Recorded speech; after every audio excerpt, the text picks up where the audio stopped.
This is a demo video for how to use an Xacto blade and a cutting mat to cut out your magazine pieces for your collage. In order to cut out your collage with more detail and precision, you have the option of using one of these Xacto blades or a utility knife. I'll show that in a second. The Xacto blade will allow you to cut in spaces like this, for example.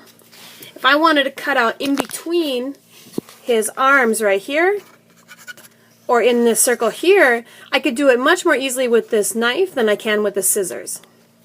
If you're going to use an Xacto blade, it should always come with the plastic protector on the top.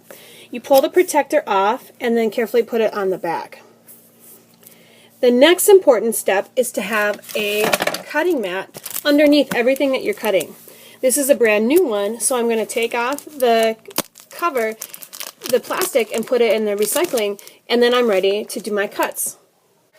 Okay, so the technique with the blade is to move the paper and not your blade. I'm just going to slowly pull my blade towards me, and then when I get to a corner, I'm going to rotate my paper and pull my blade around those corners. I like to do this so that I'm moving the blade as little as possible and I have a nice contact with the paper so that it's going through. I'm going to go around all these edges here, and then my last step will be just to pop it out. This would be extremely hard to do with a pair of scissors. It's going to make your collage look so much better though, because it'll be just the item that you want to cut out and not all the extra stuff around it. So now this little guy looks a lot better than he did before, and he is going to have a better surreal effect when I combine him with other elements. When you're done using your Xacto blade, you need to pop the cover off, and then you want to put it back on horizontally so that this flat part matches the flat part on the blade, and then it'll go on nice and tight. Last step is to put it in a bucket at your table. Another cutting option is this. It's a box cutter or a utility knife. Right now this is locked. I need to loosen it by spinning that wheel, and then I can push it forward. You only need to push it forward halfway in to one of these sections. If you push it too far, it could pop off along that line. Now that I have it pushed out, I'm going to tighten it back up again, and now I can use it to do the same cuts. Similar to the Xacto blade, I'm just going to pull this towards me. And this one is actually even a little bit sharper, but it's a little bit thicker. So if you have small hands, you may want to try to use the Xacto blade instead. But now I'm going to be able to cut out this plate really nicely. And the key for the box cutter here is that when I'm done, I'm going to put the blade back up into the yellow part so that it isn't sticking out sharp to cut people. Okay, there you go. So when I'm done now, I'm going to loosen this and then pull it with my thumb back in and tighten it. The third type of knife that you may get is this kind. It's called a box cutter.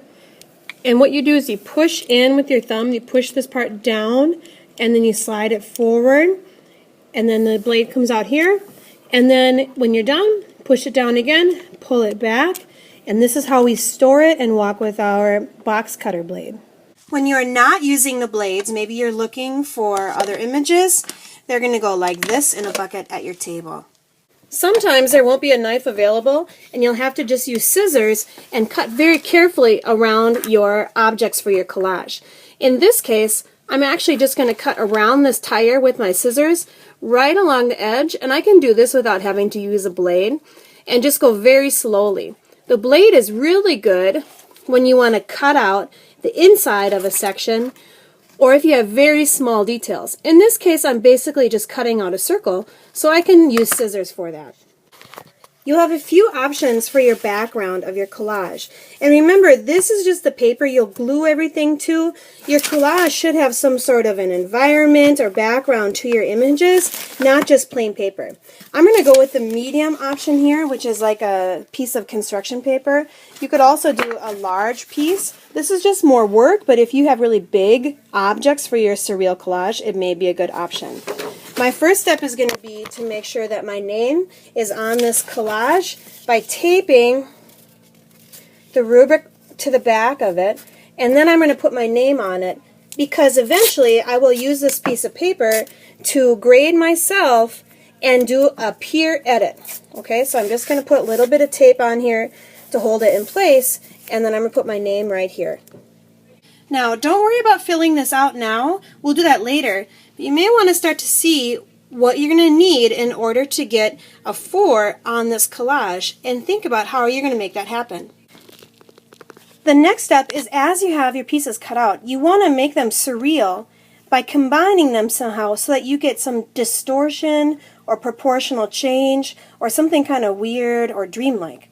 In this case, if she's just next to this bread, they don't have much of a relationship. But if I have her standing on the bread, then there's what type of change or what's happening here. Something is out of. Another example that you could do is take this huge chicken and I'm going to put it up in his hands like this so that we see something that is also out of proportion. He could be standing on something. We could add extra arms to him to do something distorted. I could change the lower half of his body. What you want is an interaction with your cutout pieces so that they look like they are distorted creatures. We're still not gluing anything. We're going to arrange it on our piece of paper next class and show it to our friends to get some feedback. Now these pieces are cut out and I want to carefully put them in my Ziploc and then just lay the Ziploc flat and put them in my folder for the next day when we are going to do a peer edit and then finally glue them down. Your table cleaner will come to the teacher's desk to check out the blades for your table, making sure to write down how many blades they are taking and how many they are returning every day.